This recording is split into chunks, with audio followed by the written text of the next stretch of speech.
Welcome to fats about AP. నేను లక్ష్మణ్.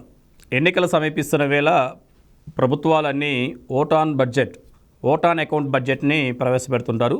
తాత్కాలిక budget అనమాట, రాష్ట్ర బడ్జెట్. ఈ బడ్జెట్ని ఎన్నికల చివర 2 నెలల ముందు 3 నెలల ముందు అన్ని రాష్ట్ర ప్రభుత్వాలు ప్రవేశపెట్టేవి. జగన్మోహన్ రెడ్డి కూడా వచ్చే నెలలో ఓట్ ఆన్ అకౌంట్ బడ్జెట్ని ప్రవేశపెట్టేందుకు ఈరోజు క్యాబినెట్ మీట్ అయింది. ఈ క్యాబినెట్ మీట్లో కొన్ని అంశాలు రికార్డెడ్గా బయటకు వస్తే, కొన్ని అంశాలు అన్రికార్డెడ్గా మనకు తెలుస్తున్నాయండి. అయితే రికార్డెడ్గా బయటకు వచ్చిన అంశాల్లో విండ్, సోలార్ ఎనర్జీకి సంబంధించిన వాటిల్లో పెట్టుబడులు పెద్ద ఎత్తున పెడుతున్నాం, దానివల్ల ఉపాధి వస్తుందని చెప్తున్నారు. మరోవైపు డిఎస్సి ఇస్తా అని చెప్పారు. మరి దాని ముందు మెగా డిఎస్సి అనేది మిస్ అయింది. ఓన్లీ డిఎస్సి ఇస్తున్నాడు.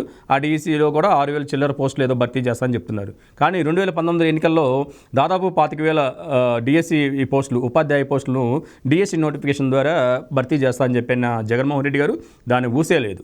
ఇంకా ఉపాధ్యాయ పోస్టులు ఎక్కువగా ఉన్నాయని చెప్పి ఇంకా తగ్గించే మార్గం చేద్దాము, ఎక్సెస్గా ఉన్న 14,000 మంది ఉపాధ్యాయులు ఉన్నారు, వాళ్ళని ఏ విధంగా చేయాలనేది ఆలోచన చేస్తున్నామని చెప్పిన జగన్మోహన్ రెడ్డి గారు ఇంతవరకు 4.5 ఏళ్లలో ఒక్క డిఎస్సి కూడా ప్రకటించలేదు.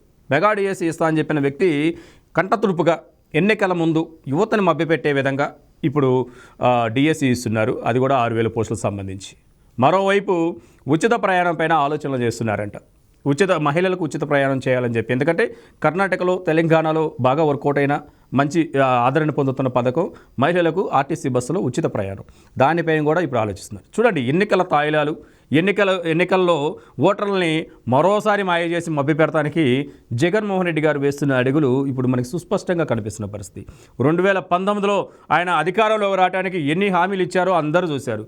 హామీలు ఇచ్చిన ప్రతి వర్గం హామీలు అంటే జగన్మోహన్ రెడ్డి గారు హామీలు నమ్మిన ప్రతి వర్గం వాళ్ళు ఇప్పుడు నెత్తి నోరు కొట్టుకుంటున్న పరిస్థితి అయితే ఉంది. ఇస్తానన్న వాటికి, ఇచ్చే వాటికి అన్ని రివర్స్ పద్ధతిలో ఉన్నాయి.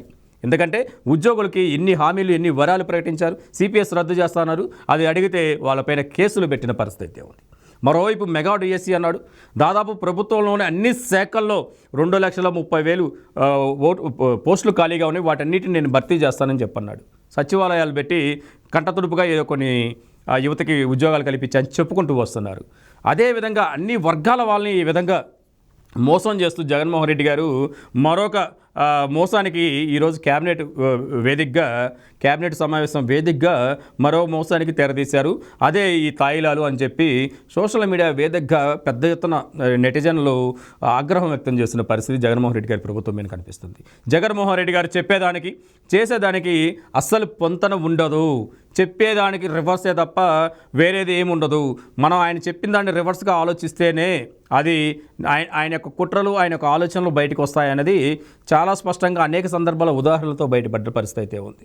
రాష్ట్రంలో జరుగుతున్న దోపిడీ, ఆగిపోయిన అభివృద్ధి, ఇవన్నీ జనాలందరికీ కళ్ళకంటి కనిపిస్తూనే ఉన్నాయి. ఇటువంటి హామీలు, తాయిలాలు ఓటర్లని ఆకర్షించుకోవడానికి ఎటువంటి సంక్షేమ పథకాలు తీసుకొచ్చినా ప్రజలు ఒకటే, సంక్షేమంతో పాటు అభివృద్ధినే కోరుకుంటారు.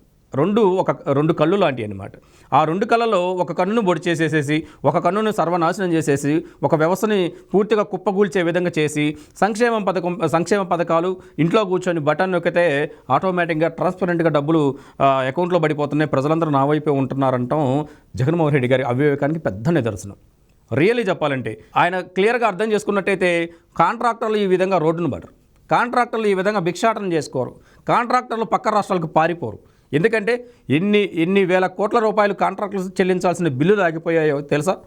అటువంటి అభివృద్ధి పరుగులు పెట్టే ఆంధ్రాలో ఇప్పుడు అభివృద్ధి కుంటుపడింది. 3 రాజధానుల పేరుతో ఆయన చేసిన విధ్వంసం, తర్వాత కాంట్రాక్టర్లు జగన్మోహన్ రెడ్డి గారు నమ్మకుండా ఒట్టిపోయిన దివాలా తీసిన ఆంధ్రప్రదేశ్లో ఉన్న ప్రభుత్వాన్ని నమ్మకూడదు అని చెప్పి కాంట్రాక్టర్లు పక్క రాష్ట్రాలకు వెళ్ళి కాంట్రాక్ట్ చేసుకుంటున్న పరిస్థితి అయితే ఉంది. ఏ ఒక్క కాంట్రాక్టర్ ముందుకు రావట్లేదు. చివరికి వైసీపీ నాయకుల్ని బతిమలాడుకొని ఆ కాంట్రాక్ట్స్ని పూర్తి చేయించుకొని వాటికి కూడా బిల్లులు ఇవ్వలేదు. వాళ్ళు కూడా ఇప్పుడు రోడ్డును పడుతున్న పరిస్థితి. జగన్మోహన్ రెడ్డి గారు నమ్ముకున్న వాళ్ళందరూ అటు ప్రజలే కాదు, పార్టీ నాయకులే కాదు, సీనియర్ నాయకులే కాదు, ఎమ్మెల్యేలు కూడా పూర్తి స్థాయిలో రోడ్డును పడ్డారు. అందుకనే జగన్మోహన్ రెడ్డి గారు ఎన్నికల ముందు అనేక తాయిలాలు ప్రకటిస్తారు, అనేక హామీలు ఇస్తారు, కానీ ఏ ఒక్కటి నిర్వర్తించరు.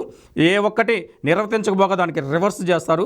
దానివల్ల ఇప్పుడు మనం 2019 నుంచి ఇప్పటి వరకు లాస్ట్ 3 నెలల వరకు కూడా ఎంత నష్టపోయామో కల్లారా చూశారు ప్రజలందరూ.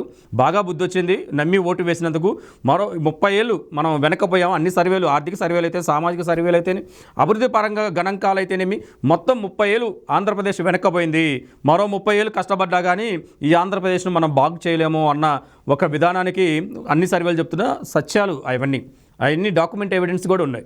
అటువంటిది మరొకసారి ఇటువంటి బడ్జెట్లలో లేకపోతే ఆయన రేపు ఎన్నికల హామీల్లో ఎటువంటి తాయిలాలు కానీ ఎటువంటి మోసపూరిత హామీలు ఇచ్చినా ప్రజలు నమ్మారంటే ఇంకొక 30 ఏళ్ళు వెనక్కిపోవటం, బీహార్ కన్నా దారుణమైన ఒక ఆంధ్రప్రదేశ్ని మనం చూడక తప్పదు అనేది చాలా క్లియర్ కట్గా అర్థమవుతుంది.